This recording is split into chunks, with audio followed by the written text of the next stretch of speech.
Hi hello welcome to Jason media.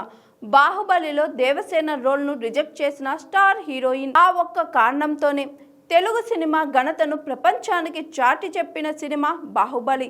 అంతేకాదు రాజమౌళి తెరకెక్కించిన ఈ visual wonder pan India pan world సినిమాలకు పునాది వేసిందని చెప్పవచ్చు. మొత్తం 2 పార్టులుగా ఈ సినిమా సృష్టించిన సంచలనాలు అన్నీ ఇన్ని కావు. ఓవరాల్గా 2500 కోట్లకు పైగా కలెక్షన్లు సాధించిన బాహుబలి సినిమా అత్యధిక కలెక్షన్లు సాధించిన భారతీయ చిత్రాల్లో టాప్ 3లో ఒకటిగా నిలిచింది.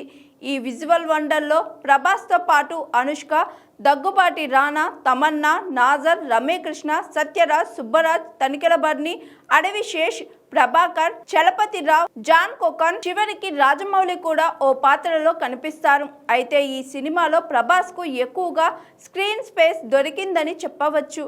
అమరేంద్ర బాహుబలి శివుడు పాత్రలో ప్రభాస్ అభినయం నెక్స్ట్ లెవెల్ అని చెప్పవచ్చు. ఇక సినిమాలో బాహుబలికి అన్ని విషయాల్లో తోడుగా నిలిచే భార్య పాత్రలో అనుష్క అద్భుతంగా నటించింది.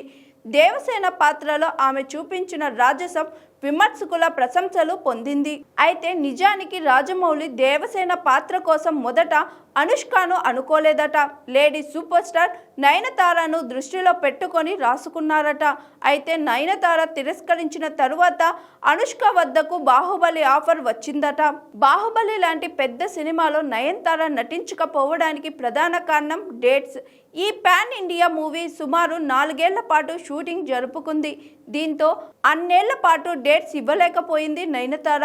కొన్ని రోజులు ఒకే సినిమాకు కేటాయించడం కంటే మరిన్ని చిత్రాల్లో నటించడమే బెస్ట్ అనుకుంది. అందుకే బాహుబలి సినిమాను వదులుకుందట. మొత్తానికి బాహుబలి సినిమాను రిజెక్ట్ చేసి మంచి గోల్డెన్ ఛాన్స్ మిస్ చేసుకుందని చెప్పవచ్చు.